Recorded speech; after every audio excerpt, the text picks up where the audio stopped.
شروع کرتا ہوں اللہ کے بابرکت نام سے جو بڑا مہربان نہایت ہی رحم کرنے والا ہے۔ پیارے ناظرین، پرانے وقتوں کا ذکر ہے کہ بصرہ عراق کے ایک شخص نے حج کا ارادہ کیا، جس کے لیے اس نے دن رات محنت مزدوری کر کے حج کے لیے اپنا زاد راہ اکٹھا کیا۔ آج کل کے دور کی طرح اس وقت بھی لوگ قافلوں کی صورت میں حج پر روانہ ہوتے تھے۔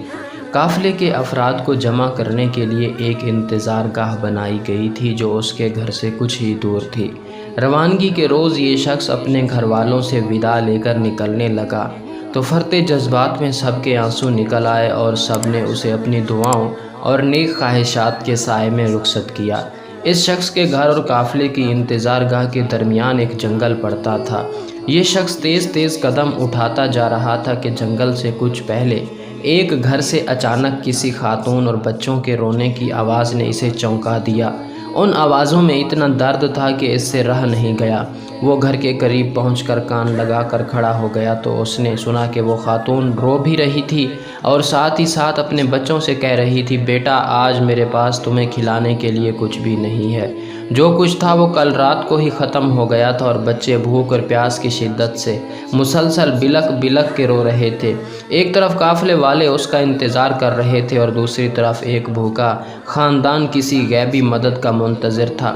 یہ شخص شش و پنج میں مبتلا ہو گیا۔ آخر آسمان کی طرف نگاہ کر کے ہاتھ بلند کرتے ہوئے اللہ سے گویا ہوا، یا اللہ آج میں عجیب دوراہے پر کھڑا ہوں۔ ایک طرف تیری عظیم عبادت ہے اور دوسری طرف یہ بے بس خاندان۔ نہ تو میں تیری عبادت چھوڑنا چاہتا ہوں اور نہ ہی ان لوگوں کو اس حال میں چھوڑ سکتا ہوں، تو ہی رہنمائی کر میں کیا کروں۔ اور اگلے ہی لمحے اس شخص نے اس گھر کا دروازہ کھٹکھٹایا۔ خاتون نے دروازہ کھولا تو یہ شخص بولا، بی بی میں نہیں جانتا کہ تم لوگ کون ہو، میں بس ادھر سے گزر رہا تھا کہ تمہاری رونے کی آواز نے مجھے رکنے پر مجبور کر دیا۔ میں نے تمہاری ساری باتیں سن لی ہیں، یہ لو میرے پاس کچھ پیسے اور کھانے کی چیزیں ہیں، ان سے اپنی اور اپنے بچوں کے لیے کچھ کھانے پینے کا بندوبست کر لو۔ وہ خاتون اپنے جذبات پر قابو نہ رکھ سکی اور روتے ہوئے بولی، اے اجنبی، پچھلے دنوں میرے شوہر کا انتقال ہو گیا تھا، تبھی سے ہم پر مصیبتوں کے پہاڑ ٹوٹ پڑے ہیں۔ آپ کی بہت بہت مہربانی جو آپ نے ہم غریبوں پر اتنا رحم کیا۔ اللہ پاک آپ کی دلی مراد پوری کرے۔ حج سے بڑھ کر اس شخص کی دلی مراد اور کیا تھی، لیکن حج پر جانے کے لیے کل سرمایہ تو راہ خدا میں قربان کر دیا تھا۔